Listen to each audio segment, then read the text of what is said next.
La mayoría de nosotros ha tenido algún tipo de experiencia con el mundo del dolor y la medicina.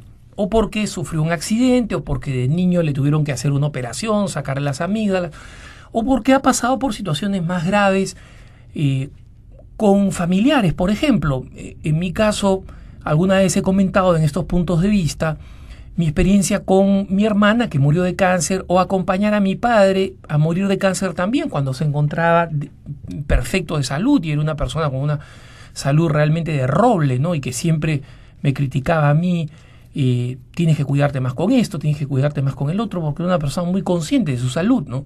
Pero el cáncer llegó y se murió en 3 semanas. Entonces, el Papa Benedicto XVI recientemente se reunió con un grupo de médicos del Congreso Nacional de la Sociedad Italiana de Cirugía, que decidió discutir sobre este tema. Miren ustedes la ironía de este tema, la ironía. Por una cirugía que respete al enfermo, por una cirugía que respete al enfermo.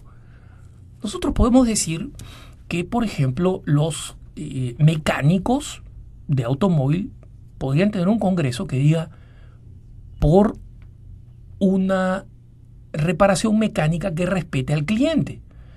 Porque sabemos que el objeto directo de la acción de los mecánicos no es el cliente, es el automóvil, ¿no? Podríamos decir que existen algunas personas, que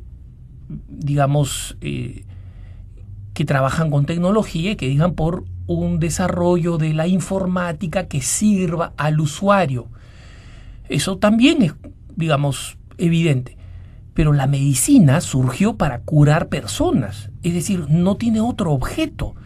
Los médicos no se hacen médicos para jugar con aparatitos de resonancia magnética o para jugar con cuchillos, con bisturís y escalpelos.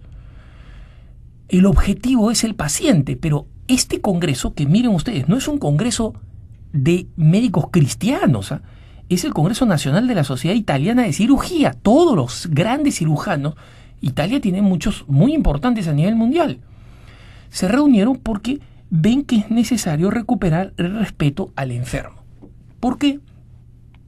Porque simplemente ha desaparecido o comienza a desaparecer. Y desaparece en todos lados. Muchas veces nosotros en América Latina nos quejamos de la impersonalidad del trato de los médicos. Pero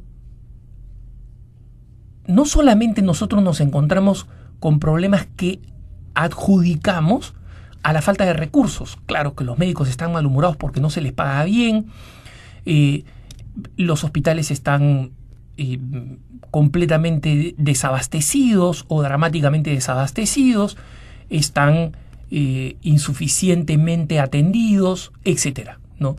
Pero al final, el hecho real es que en países del primer mundo, y esto lo saben, por ejemplo, mis amigos los hispanos en Estados Unidos o los ancianos en Holanda, en los hospitales existen todos los recursos necesarios, existe la financiación necesaria, el pago necesario, la tecnología necesaria, y el trato al paciente sigue siendo terriblemente impersonal, tanto así que muchos de los hispanos que viven en el sur de los Estados Unidos, cuando se trata de hacerse algún tratamiento médico, prefieren cruzar la frontera y regresar a México, donde probablemente no encuentren la misma cantidad de recursos tecnológicos, pero sí van a encontrar un trato un poco más humano.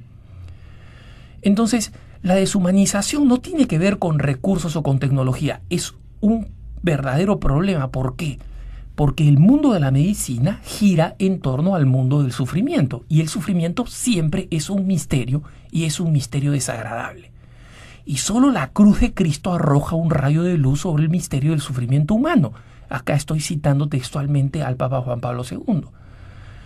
En consecuencia, no es extraño que hayamos experimentado el maltrato, la distancia, y muchas veces ni siquiera un maltrato directo, sino una especie de pragmatismo, de ignorancia, de aproximación al paciente como si fuera una cosa, ¿no?, de parte de los agentes de salud en general y de los médicos en particular.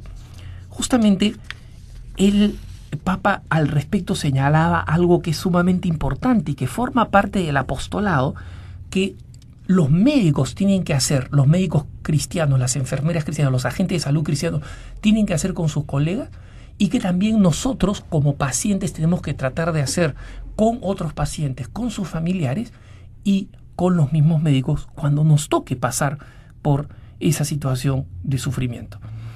El Papa justamente decía que gracias al desarrollo de la ciencia y de la tecnología es posible curar a los enfermos a diferencia del pasado.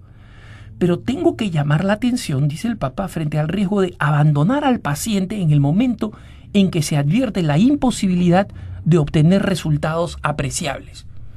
Y efectivamente, ¿cuántas veces en el caso, por ejemplo, de la enfermedad de mi hermana o de mi papá, ambas terminales, cuando el médico dijo no se puede hacer nada, en muchos casos decía no solamente no se puede hacer nada en el sentido de salvar la vida, sino no se puede hacer nada en el sentido que no voy a hacer nada. No voy a hacer nada significativo, no voy a dar ningún paso importante para que esto mejore.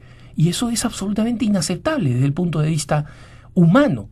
Por eso es que el Papa dice, en este contexto, es posible aliviar el sufrimiento a pesar de que no se pueda curar. Y es importante recordar al respecto que cada paciente tiene una dignidad que se tiene que respetar y que constituye el fundamento ineludible de toda actuación médica. El respeto de la dignidad humana exige el respeto incondicional de cada ser humano, nacido o no nacido, sano o enfermo, independientemente de la situación en la que se halle.